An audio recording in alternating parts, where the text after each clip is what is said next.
Hello again, Physics 20s. In today's lesson, we are going to analyze a different type of system in comparison to the previous lesson, that being an isolated system. And in order to analyze isolated systems, we're going to look at a new physics principle, that being conservation of energy. However, before we do get into this lesson, I just want to briefly review the approach for dealing with a non-isolated system we dealt with last time. So a non-isolated system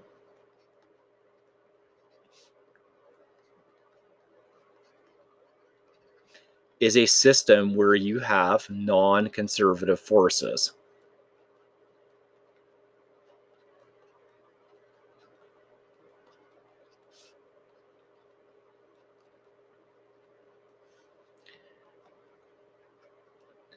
Non-conservative forces are forces that are external to a system. So that could be like an applied force coming from the outside, or it could also be the force of friction as a result of your object or system interacting with the environment. And non-conservative forces cause your mechanical energy, EM, to change. If your mechanical energy changes, we use a physics principle that is called the work energy theorem.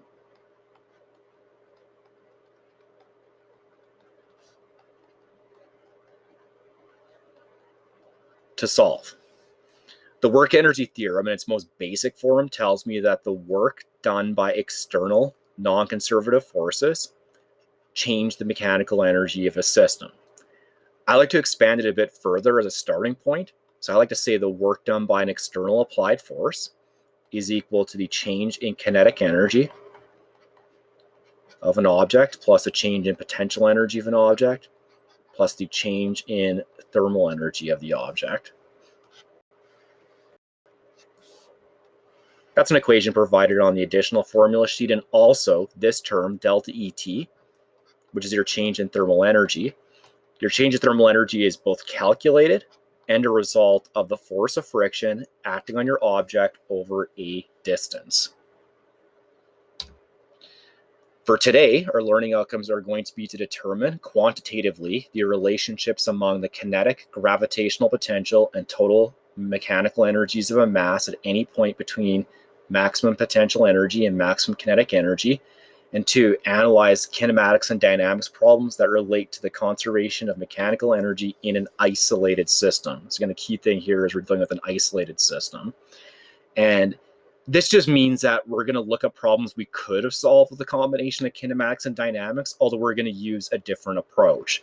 And if you ever have a choice between doing an energy approach compared to like kinematics and dynamics approach, usually it's easier to deal with the work and energy approach because work and energy is mostly about dealing with scalar quantities, as opposed to kinematics and dynamics are all about vectors. And as you know, vectors are a bit more irritating to, or if not irritating, a bit more tedious to deal with than scalar quantities. An isolated system is a system where your mechanical energy does not change. So delta EM is equal to 0. Your mechanical energy does not change because you only have conservative forces. Conservative forces are forces that are internal to your system. So internal forces would be the weight of the objects in your system. Or if you have a mass spring system, it could be a restoring force that is due to the interaction between a spring and a mass that it's attached to. And again, another example of a conservative force would be tension in a string connecting two objects in a pulley type system. Let's look at an example of this. So this graph says energy versus position for a block. And let's analyze what's happening at two states. We'll say our initial position is state 1, and the final position is state 2.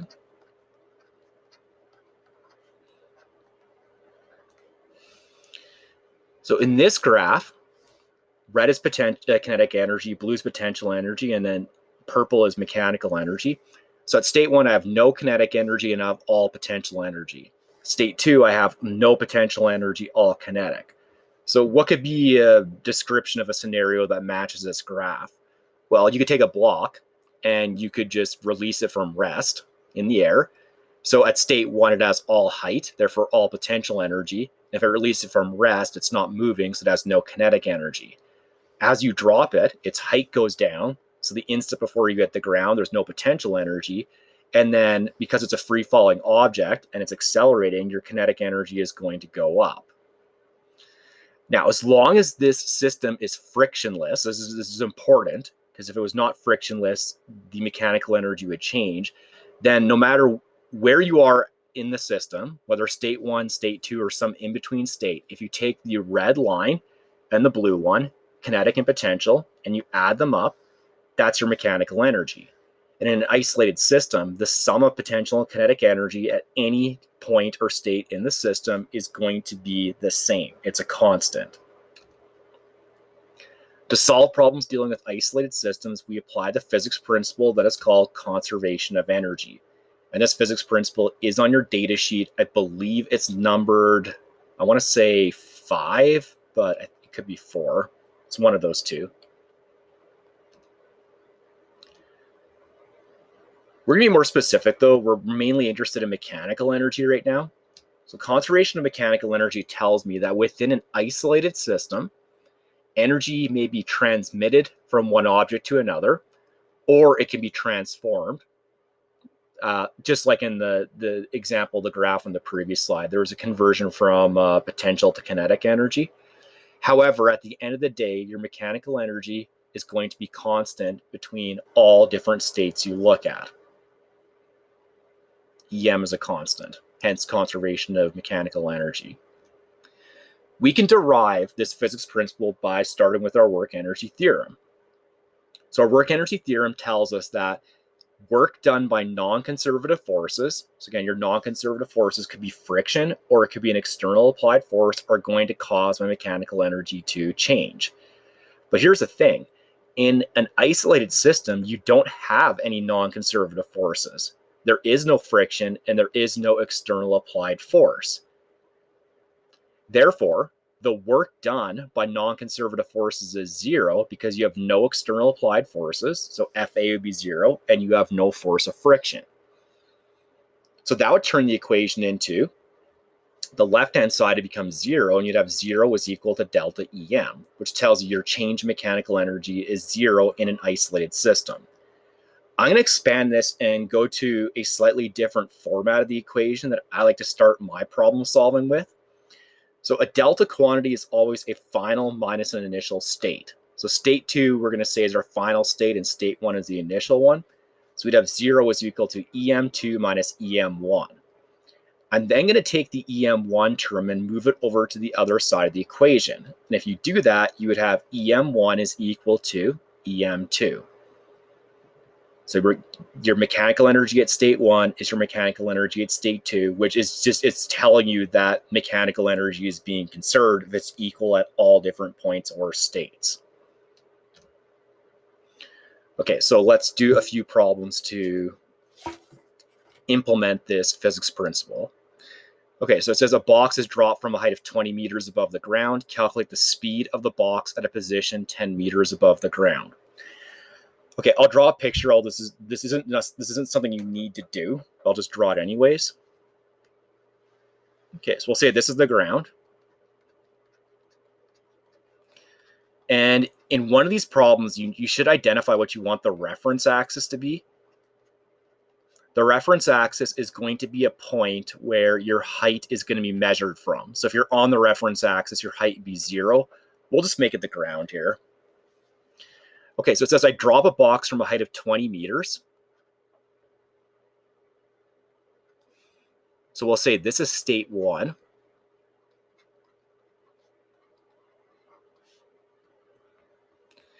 Just like with the work energy theorem problems, there's two things you want to identify at these states. You want to identify the height, because that's going to allow me to calculate potential energy. So your height here is 20 meters. And you also want to identify your speed. Speed is going to give me kinetic energy. Well, I'm dropping it, so the speed is 0. Sometime later on, we're then going to be at state 2.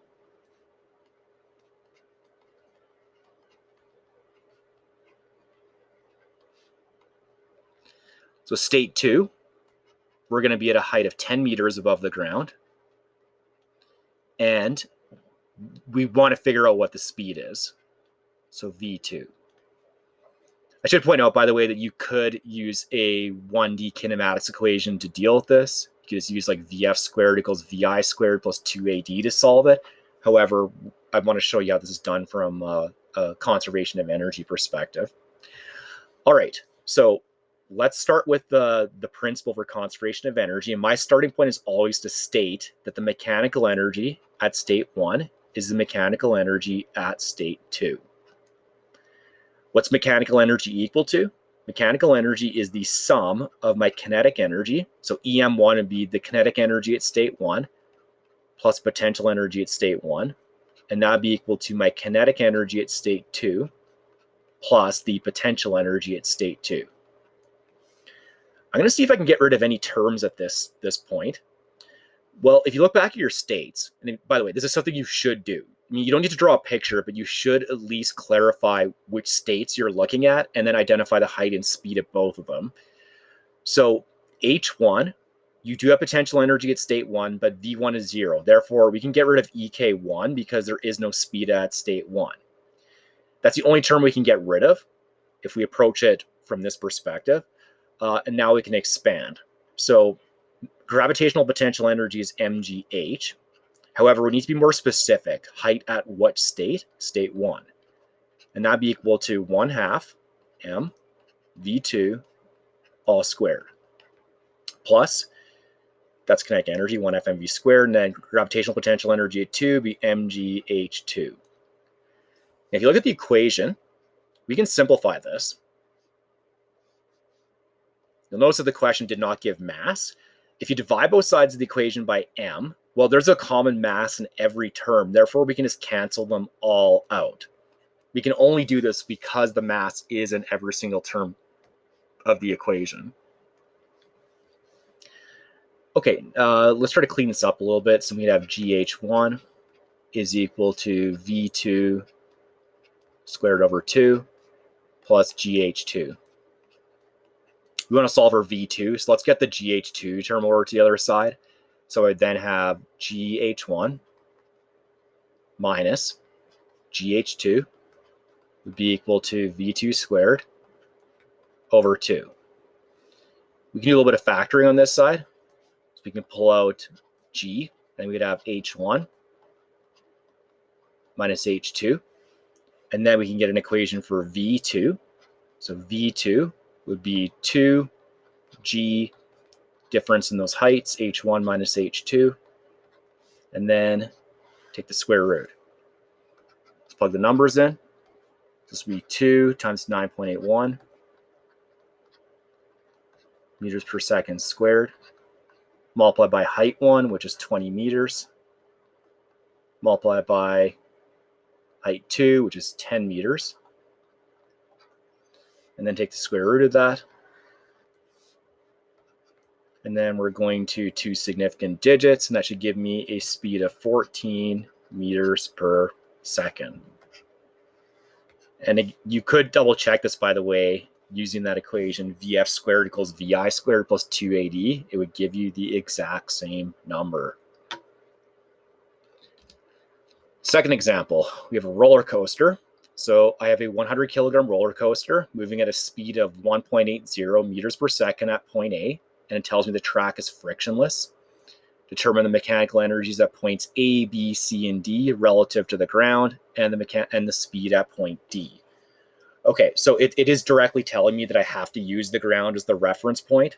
So I'll say this is my reference axis. And your reference axis is where you have no height. H is equal to 0.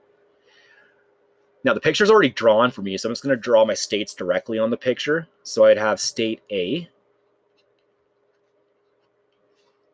Well, what do we know here? We know the height. HA is 30 meters. And we also know what the speed is. So 1.80 meters per second. It wants me to get the mechanical energy at points A, B, C, and D. Well, let's start off with point A. Okay, so the mechanical energy at A This is part A. Your mechanical energy at A would be equal to your kinetic energy at A plus the potential energy at A. This would be equal to, kinetic energy is 1/2 mv squared plus mg, height at state A. We can factor out a common m. So this would become m, and I'd have VA squared over 2 plus GHA. And then let's plug the numbers in now. So this would be the mechanical energy at state A would be equal to the mass, which is 100 kilograms, multiply by VA squared is 1.80 meters per second, all squared, divided by 2, plus 9.81 meters per second squared, multiplied by the height at state A. The height at state A is 30 meters. Okay, and then I get my mechanical energy, state A, which is in joules, would be 3.0 times 10 to the 4 joules.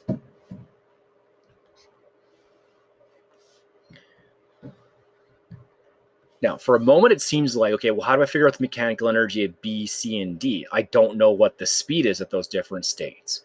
Now, we could calculate that. However, there's absolutely no reason to do that, because if our system is isolated,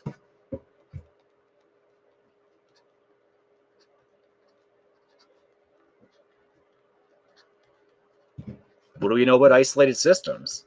Mechanical energy is constant. Therefore, your mechanical energy at A would be equal to the mechanical energy at B, which would be the mechanical energy at C, which would be the mechanical energy at D. So the mechanical energy at every single one of these states is just going to be 3.0 times 10 to the 4 joules. Okay, and that's like the power of dealing with an isolated system where we can apply conservation of mechanical energy. Now, we also want to figure out what the speed is at point D. So I'm going to label the state here. So I'll say state D. And I have the height at D, which is 12 meters. And we want to figure out what the speed is. So that's VD. Okay, so what I'm going to do is to figure out the height at state D, I'm just going to look at the mechanical energy at A and compare it to D. So I'm going to start off, let's do it on the next slide here. We'll start off by saying the mechanical energy at state A is equal to the mechanical energy at state D. I've picked state A because I know everything about what's going on at state A. What's mechanical energy? It is the sum of kinetic and potential energy, sum of kinetic and potential energy. There should be a D here. You know, that looks good enough. Okay. Unfortunately, there's none of these terms I can get rid of at the moment if we use the ground as the reference axis. I'm going to come back to this in a moment. I'm going to tell you how you can actually be a bit more clever about setting these problems up. Okay, so kinetic energy would be 1/2 m VA squared plus mgha would be equal to 1/2 m VD squared plus mg HD. Okay, once again, I've got an M in every single term, so I can just get rid of it. So gone, gone, gone, and gone. And we're trying to figure out what VD is. So let's get this GHD term over to the other side. So if I do that, I'd have VA squared over 2 plus GHA minus GHD would be equal to VD squared over 2. Okay, I guess we can factor. Just pull out the G. We have HA minus HD. And let's get this VD isolated. Multiply both sides of the equation by 2. And then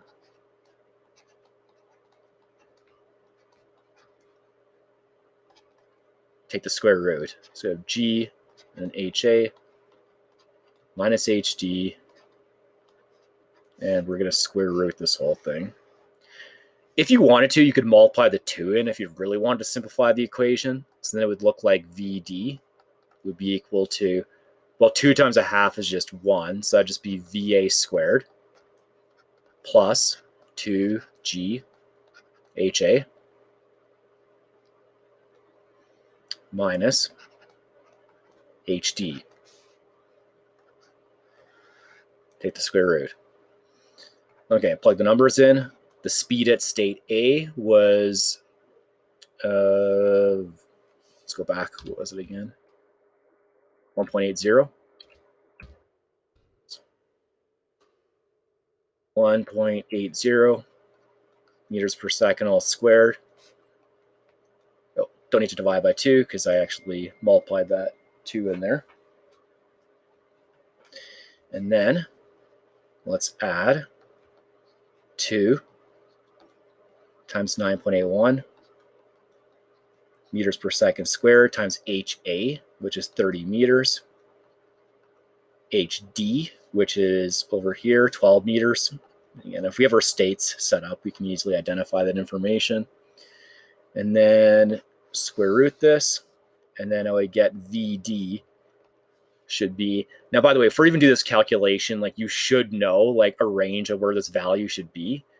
Clearly, if I'm going down the hill and I'm going over to state D, which is at a lower position, I should have a bigger speed at D compared to A if the track is frictionless. So it should be a number bigger than 1.80. And then I'm going to get 19 meters per second. Now, I should mention that there is a way that you can be a bit more clever with solving these problems. So I'm going to do this in a, let's do blue felt color. Don't do blue. Yes, do blue. Okay. So I identified the ground as being the reference axis. You can make the reference axis wherever you want it to be. Usually what I would do is when I'm setting up the reference axis, I would ask myself, what is the lowest position my object actually goes in the problem? Well, in this problem here, the only thing I care about is states A and D. I could care less about what's happening at B and C, so I can kind of just ignore it. So what I could do is I could actually put the reference axis through state D.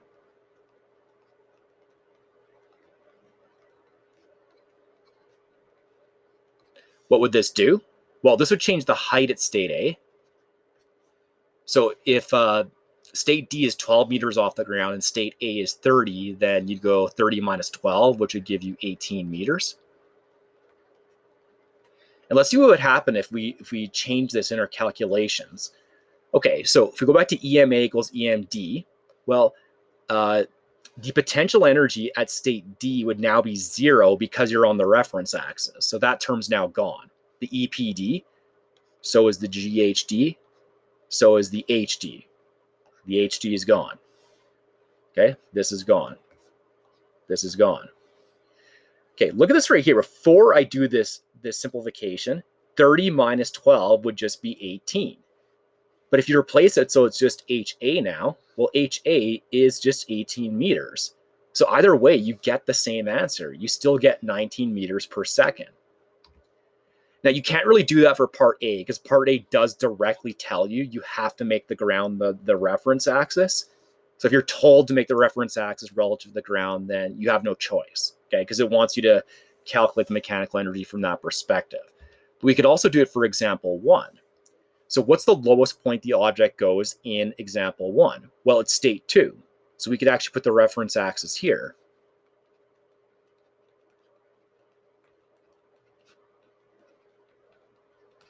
What happens if the reference axis is here? Well, the height's now 0, and this height would then be 10 meters. Let's see what changes now. So at state 1, you would now have sorry, at state 2, you'd now have no gravitational potential energy because you're on the reference axis. So this term's gone, this term's gone, this term's gone, and H is gone. And then look at right here. H1 minus H2 would just be 10 meters. But if you change the reference axis and get rid of H2, this would also just be 10 meters. So you'd still get 14 meters per second. It just saves you work because you have one less term to worry about in the formula manipulation. So it's up to you in terms of what you want to do. If you prefer just to like have like an absolute rule where you say the ground is the reference axis, go ahead. But if you want to be a bit more clever and you want to save yourself some work, then I would always make the reference axis the lowest spot that your object is going in a problem. Okay, so that's it for this lesson on conservation of energy. And in the next lecture, we're actually going to wrap up the unit of study, and we're going to apply conservation of energy to pendulums and springs. We're going to come back to where we started. And in the meantime, you can complete the assignment called Conservation of Energy, and I'll talk to you in that next lesson.